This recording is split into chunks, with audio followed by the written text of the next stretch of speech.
So you guys ever thought about how when people get older, they begin to lose the appetite to create? Like, why is that? Because that's a question I had in my mind today, and I just thought, and it's a question I've thought of plenty times before. Why is it that when people get older, they begin to lose the appetite to create? Why is that?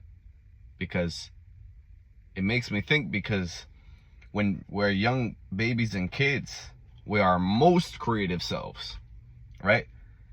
So why is that, right? Because if one side of the spectrum is one thing and the other side is the other, they have to be correlated, and there has to be a reason why, right? Logically speaking, I don't know, at least that's how I've seen that life works, right? If there's a negative, there's always going to be a positive. And it seems to be that way in this life, where older people are less inclined to create and younger people are always more inclined to create in abundance, right? Without thinking about it. So why is that, right? My thinking is this: older people have adopted thought processes by the school system and through their employers to think narrow-minded, right? So when you think of an older person, right, they've already been through the things that a young kid, right, below the age of 10 has not been through. They've been through the school system, right, from the lowest grades, right, up to high school. They've been through college, and they've gotten the job, right, and they've been through the whole steps, right? They've been through the marriage, right? So they've been through all these steps that a kid below 10 years old, right, hasn't really been through. They've been through, early parts of school, but not enough to really adopt the same thinking that most humans do. And it makes you think, right? Because it would seem to be, and this is just speculation, that what happens is that older people, they're taught right from wrong, right? So they're taught very narrow, right? A very narrow-minded thought process, right? Where it's like, since the moment you begin in school, right, the earlier grades, right, you're taught from I remember for myself, right, when they put us to do little task, the kids who would do good, they get a gold star, right? You get a gold star, boom, you get a gold star on the paper, right? And then if you did bad, you wouldn't get a gold star, right? And I remember feeling like shit when I wouldn't get that gold star. I'd feel damn good when I did, and I'd even want to show it off to the other girls in class, because it made you feel good. But when you start thinking about that and you get a little older, right, and you start to find the correlation between these things, because as you get older, right, starting off in a preschool class like that, the thing never really stops. I remember gold stars kept going to like second or third grade, and then you have honors, right? And these like earlier parts of our school system, you have honors. The kids who are great at these kind of school tasks, they get put into honors. And if you're not so good, you're not honors, right? You're just just a mid kind of student.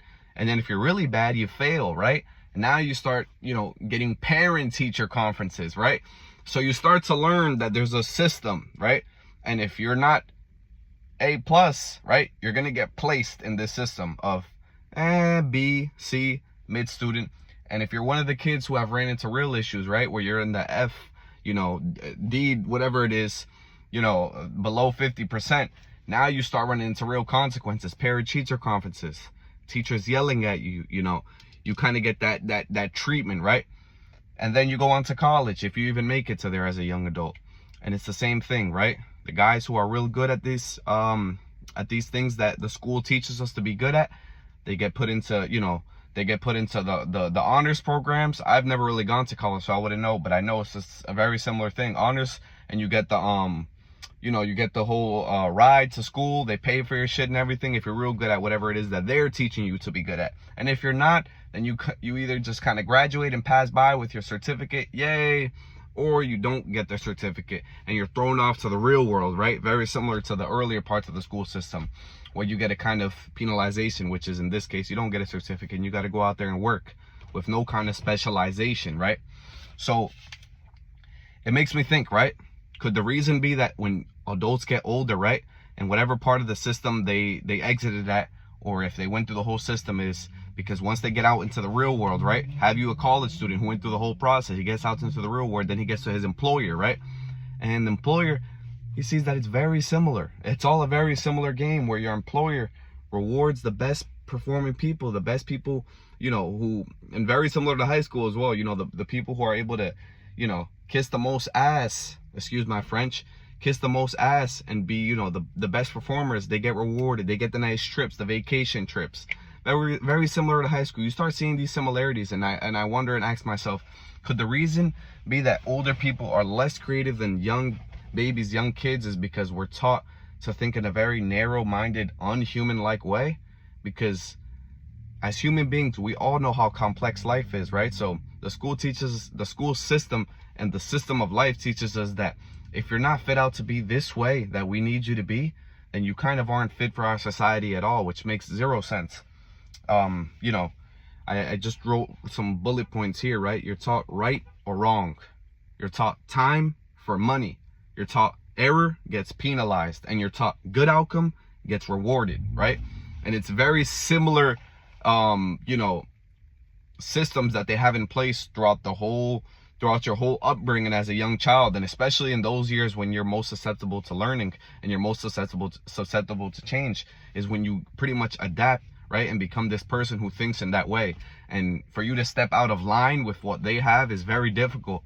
And you know, it's virtually impossible for anybody who doesn't have a thinking mind of their own, or who hasn't been taught to think in a very independent way, right? Which is, okay, you know, I can't do it right to your standards, but how about I mold, right, the process to what fits for my personality type, right?